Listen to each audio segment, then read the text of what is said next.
আসসালামু আলাইকুম ওয়া রাহমাতুল্লাহি ওয়া বারাকাতুহু। সম্মানীয় শ্রোতা মণ্ডলী, আপনারা দেশে বিদেশে যে যেখান থেকে দেখছেন সকলকে স্বাগত জানিয়ে আজকে যে বিষয়ের উপরে আমি আলোচনা করব অত্যন্ত গুরুত্বপূর্ণ একটি বিষয়। সেই বিষয়টি হচ্ছে পবিত্র মাহে রমজানের রোজা রাখার পরে, ঈদ উদযাপন করার পরে যে মাসটি আমাদের সামনে উপস্থিত, সেই মাসটির নাম হচ্ছে শাওয়াল মাস। এই শাওয়াল মাসে এমন 6টি রোজা আছে যে রোজাগুলি প্রিয় নবী সাল্লাল্লাহু আলাইহি ওয়াসাল্লাম তিনি কখনো ছাড়তেন না, রাখতেন এবং আমাদেরকেও রাখার জন্য গুরুত্ব দিয়েছেন। তো সেই জন্য এই শাওয়াল মাসের 6টি রোজার গুরুত্ব ও তাৎপর্য সম্পর্কে আমি আজকে আলোচনা করব।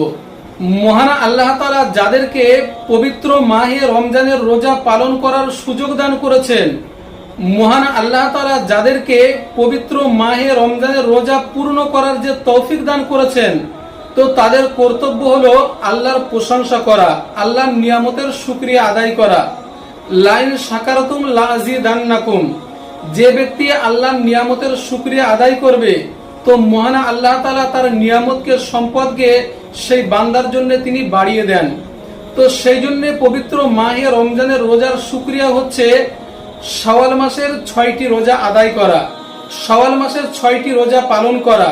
তো মুসলিম শরীফের হাদিস পাকের মধ্যে হযরত আবু আইয়ুব আনসারী রাদিয়াল্লাহু তাআলা আনহু তিনি বর্ণনা করেন যে প্রিয় নবী সাল্লাল্লাহু আলাইহি ওয়াসাল্লাম তিনি ইরশাদ করেন যে মান সামা রমাদানা সুম্মা আতবাহু সিত্তা মিন শাওয়াল কানা কা সিয়ামিদ দার, যে ব্যক্তি পবিত্র মাহে রমজানের রোজা রাখলো, অতঃপর মাহে রমজানের রোজা রাখার পরে সেই সঙ্গে সঙ্গে শাওয়াল মাসের 6টি রোজা রাখলো, রোজা পালন করলো, অতঃপর রমজানের রোজা পালন করার পরে শাওয়াল মাসের 6টি রোজা রাখলো, তো প্রিয় নবী সাল্লাল্লাহু আলাইহি সাল্লাম তিনি বলছেন কানা কা সিয়ামিদ দাহার, সে যেন পুরো বছরটাই রোজা রাখলো, সে যেন পুরো বছরটাই রোজার মধ্যে কাটালো।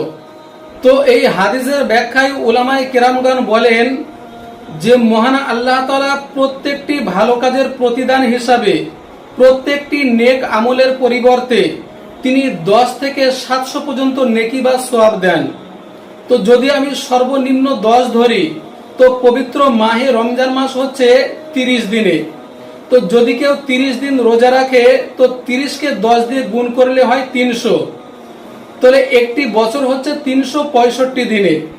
তাহলে পবিত্র মাহে রমজানের যদি কেউ 1 মাস রোজা রাখে, তো সে 300 দিনে রোজা রাখার সওয়াব পাবে, আর বাকি থাকছে 65 দিন। তো সেই সঙ্গে সঙ্গে যদি শাওয়াল মাসের 6টি রোজা রাখে, তো 6কে 10 দিয়ে গুণ করলে হয় 6 10 60। তো যেহেতু আমি সর্বনিম্ন বলেছি 10 আর ঊর্ধ্বে মহান আল্লাহ তাআলা দেন 700 পর্যন্ত, তো যদি 10-এর একটু বেশি ধরা হয়, তো 5 দিনও এর মধ্যে চলে আসবে। তো সেই জন্য প্রিয় নবী সাল্লাল্লাহু আলাইহি ওয়াসাল্লাম তিনি বলছেন যদি কেউ পবিত্র মাহে রমজানের রোজা রাখার পরে সেই সঙ্গে সঙ্গে যদি শাওয়াল মাসের 6টি রোজা রাখে, তো সে যেন পুরো বছরটাই রোজা রাখলো, অর্থাৎ পুরো একটি বছরের রোজা রাখার সে সওয়াব সে পাবে। তো এই রোজাগুলি আমরা কেমন ভাবে আদায় করব, রোজাগুলি আমরা কেমন ভাবে রাখবো? দেখুন, আমাদের মধ্যে কেউ শারীরিক অসুস্থতার কারণে অনেকের কিছু রোজা কাজা হয়ে যায়, আবার অনেকের সফরে থাকার দরুন রোজা কাজা হয়ে যায়। আর পবিত্র মাহে রমজান মাসে মা বোনেদের তো কাজা হয়ে যায়। তো সেই ক্ষেত্রে আমরা কাজাগুলি আগে আদায় করব না শাওয়াল মাসের 6টি রোজা আগে আদায় করব?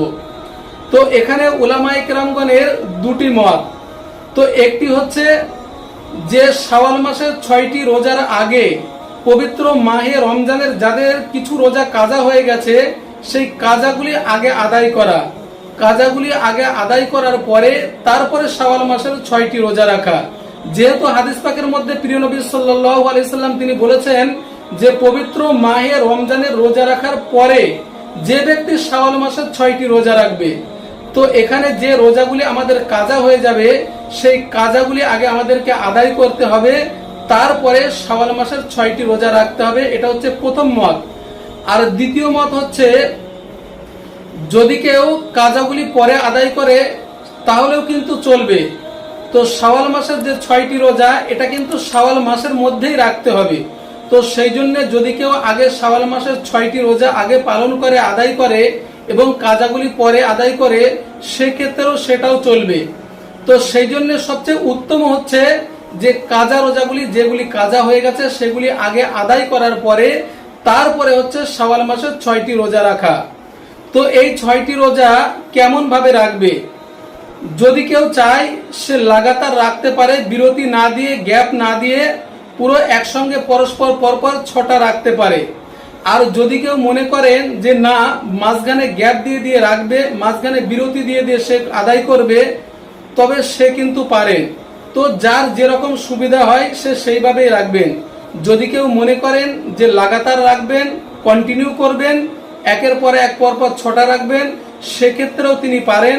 আর যদি কেউ মনে করে যে না, মাঝখানে গ্যাপ দিয়ে, মাঝখানে বিরতি দিয়ে দিয়ে রাখবে, তো সেটাও তিনি পারেন।